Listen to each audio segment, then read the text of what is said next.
château de Pénautier est un des très rares monuments de l'histoire de France qui a toujours été dans la même famille depuis sa construction. C'est une famille ancienne, la famille de Pénautier, installée ici à partir de la fin du XVIe siècle.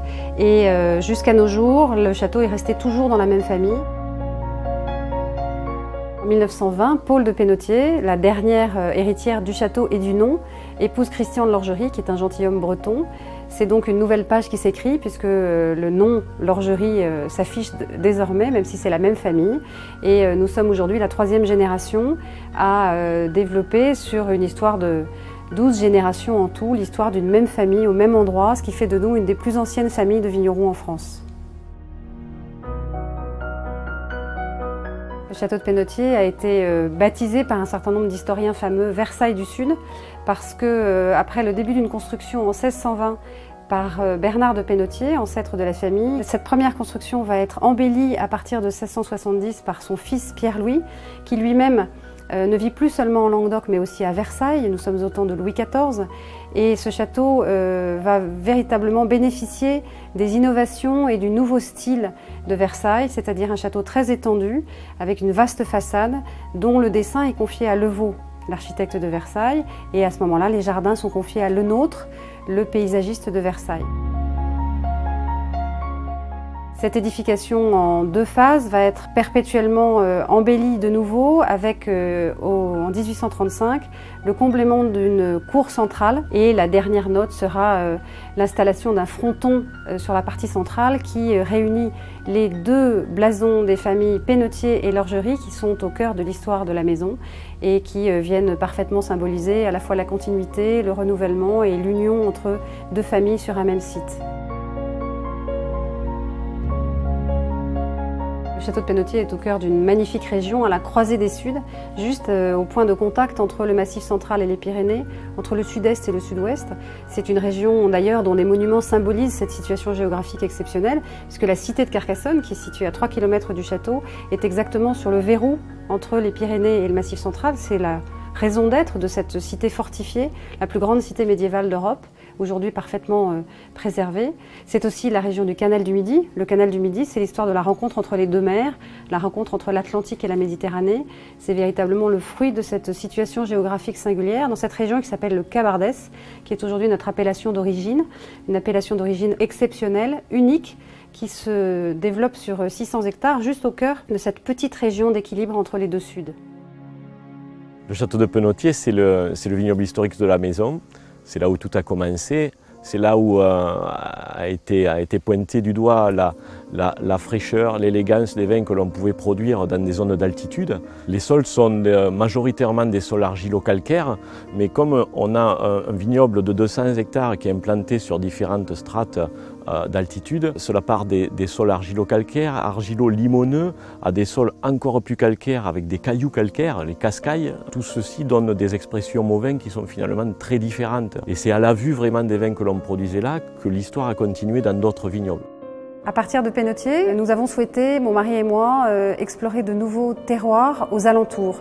Dans un rayon proche, nous avons eu le désir de découvrir et de mieux explorer la beauté des terroirs du Languedoc et la beauté des terroirs du Roussillon qui sont à quelques kilomètres. Tous ces vignobles sont implantés en altitude, c'est vraiment le fil conducteur de la maison Lorgerie. Le terroir du domaine de la Borie Blanche, c'est un terroir qui est très varié au niveau des sols, puisqu'on peut trouver des sols de schiste, on peut trouver des sols argilo-calcaires, des sols calcaires, on peut trouver des galets, enfin on trouve toutes sortes de sols différents. On peut trouver aussi cette fameuse pierre qu'on appelle la pierre qui chante, cette pierre qui, quand on cogne les pierres entre elles, qui résonne un peu. Et ensuite, l'autre spécificité de la Borie Blanche dans le cru La Livinière, c'est de retrouver des parcelles qui sont en altitude. Le cru La Livinière, c'est une petite enclave d'environ 300 hectares qui est située dans ce vaste amphithéâtre qu'est le Minervois, mais qui fait vraiment partie des 5 grands crus qui comptent dans le Languedoc.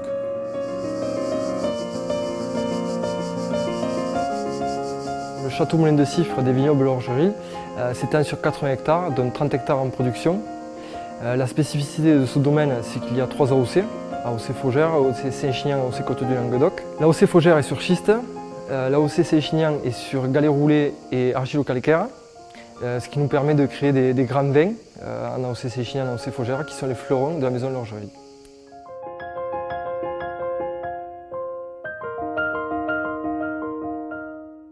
Le Mas des Montagnes, c'est un domaine de 25 hectares, réparti dans 2 zones géographiques du Roussillon.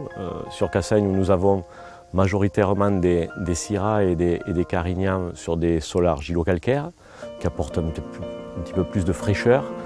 Et puis sur Saint-Paul-de-Fenouillet, des zones de schiste avec un caractère beaucoup plus fort, qui va amener de la minéralité au vin. Ce sont essentiellement des grenaches qui sont implantés là. Ce sont des zones qui leur vont bien, mais ils se sentent bien ici dans cet environnement-là. Et ça nous permet à nous de créer nos gammes Côte du Roussillon Village. Nous avons aussi des blancs qui sont dans ces zones de production. Et l'intérêt d'apporter de la minéralité, c'est quelque chose qui amène beaucoup de fraîcheur et d'équilibre dans nos vins.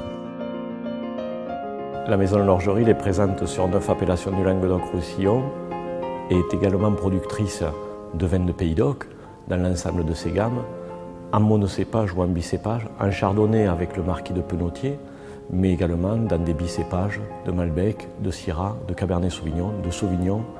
Donc c'est vraiment une gamme très complète qui est proposée. De tout temps, le vin a été lié au moment de partage et donc pour nous, l'idée d'accueillir sur le domaine nous est apparue absolument évidente et nécessaire. Et donc depuis une quinzaine d'années, nous avons petit à petit développé un vrai savoir-faire, un vrai métier et une vraie activité autour de l'accueil des visiteurs pour leur faire découvrir notre métier, pour leur faire découvrir les vins et les vignobles. Nous avons ouvert un restaurant, nous avons ouvert bien sûr une boutique où on peut déguster tous les vins et découvrir un certain nombre de produits régionaux. Nous avons ouvert nos chais à la visite et nous avons aussi restauré des bâtiments agricoles, des bâtiments dans lesquels autrefois habitaient les vignerons pour en faire des gîtes. Nous accueillons au cœur du vignoble sur plusieurs de nos domaines pour que les gens puissent passer des séjours plus ou moins longs. Et enfin, nous avons eu le désir et la chance de pouvoir restaurer le château de Penautier, qui était notre maison familiale, un château 17e qui avait besoin d'une nouvelle vie.